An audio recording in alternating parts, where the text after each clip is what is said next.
Hey Bratayley fans, I guess you've heard, we're making history. And we're starting at the very beginning. Of our nation, that is.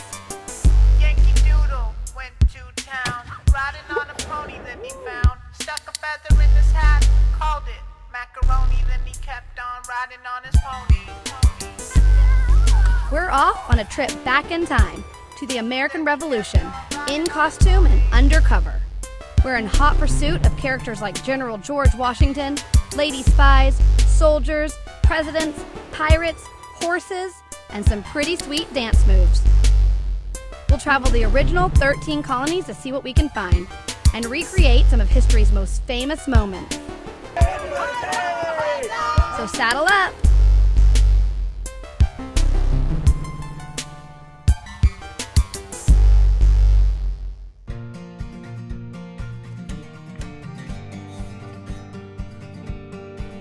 Today we are going to visit Virginia. 4 of the first 5 presidents lived in Virginia. That's right. These fertile fields produced 4 of our founding fathers. Can you name them? George Washington. Oh. Nailed it. Thomas Jefferson. James Madison. James Monroe. During the American Revolution, Virginia had more people than any other colony. So when you think about it that way, it's not that weird that 4 of the first 5 presidents came from here. It was the big one. It was where everybody was. That makes sense.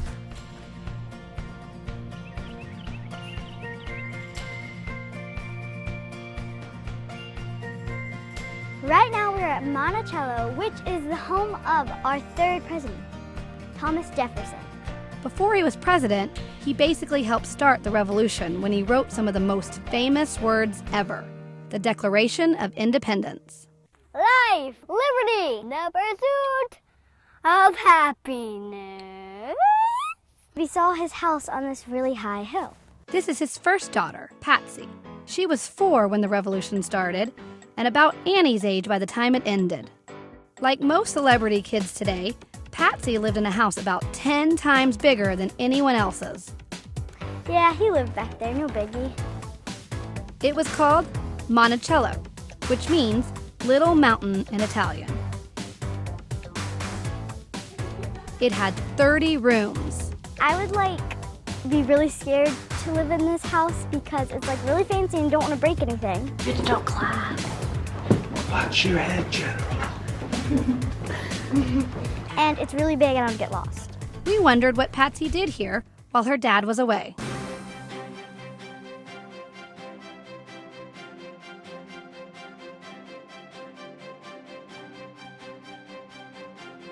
We saw all of his books and he had so many. 6,707 books to be exact. One of the biggest private book collections in America. 0 screens.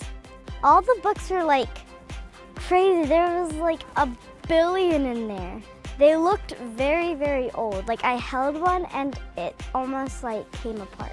How old is it? We don't know how many books she read, but we do know Patsy was homeschooled, like Annie and Hayley.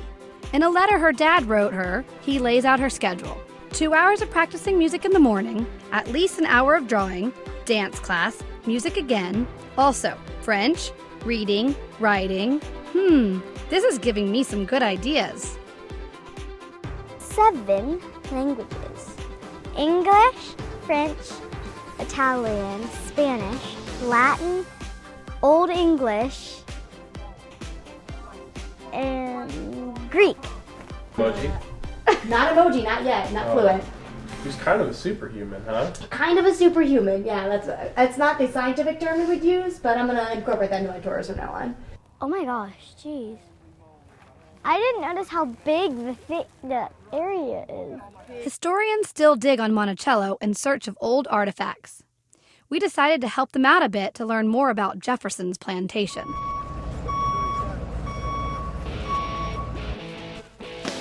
Ready to get a little dirty? Yes! We dug in search of what they left behind. You ready? Right now, we are looking for artifacts. Whoa! What did you find? Ooh! It almost has a star design on it. We learned that they had really fancy china plates. and apparently drank a lot of tea. So far we found a lot of broken plates and teacups and bottles. This is the bottom of a bottle. Then we went to learn about what kind of games Patsy would have played. Monticello includes 5,000 acres. That's over 4,500 football fields. Jefferson's kids, and later his grandkids, played a lot of games on this lawn.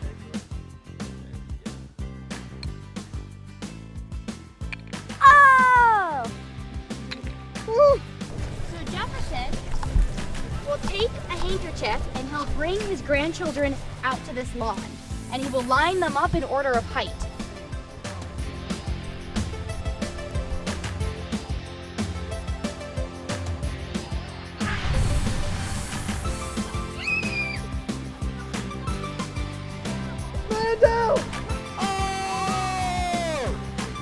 In a lot of ways, Patsy was just like kids now. Jefferson had to remind her not to wear her clothes if they were dirty, and to pay attention to her spelling. I have something pretty cool. Got some pretty large, these are big nickels. Why the nickel? It's on the back of the nickel. Dun-dun-dun-dun, it's Monticello. Are these metal or made of chocolate? They also like to go bowling. For that, we drove over to the neighbor's lawn, who just happened to be another founding father, James Monroe. He was neighbors with Thomas Jefferson. Hey,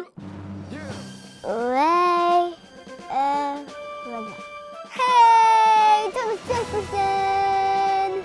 His house was smaller, but Monroe helped launch the Revolution and was also a president. We're here at the home of James Monroe, neighbor of Thomas Jefferson.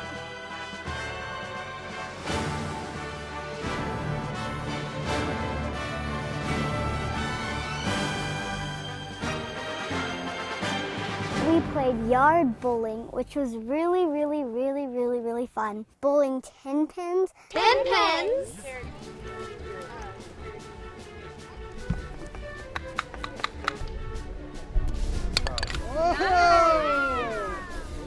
We would try to knock as many pins as we could to get more points.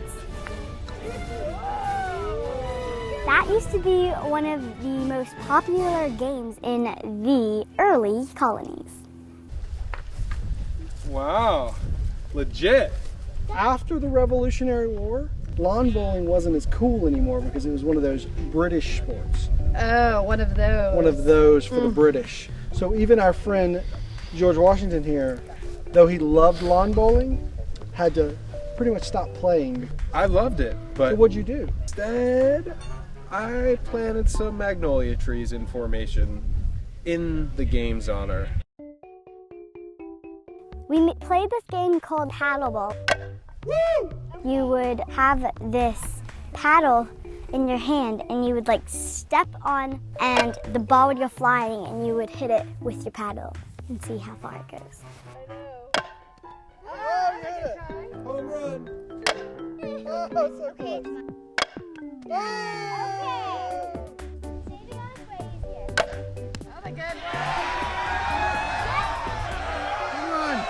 Hey, Thomas Jefferson! Can you hear me? Hey, Thomas Jefferson! No trip would be complete, of course, without some dancing. First, we did it the old school way.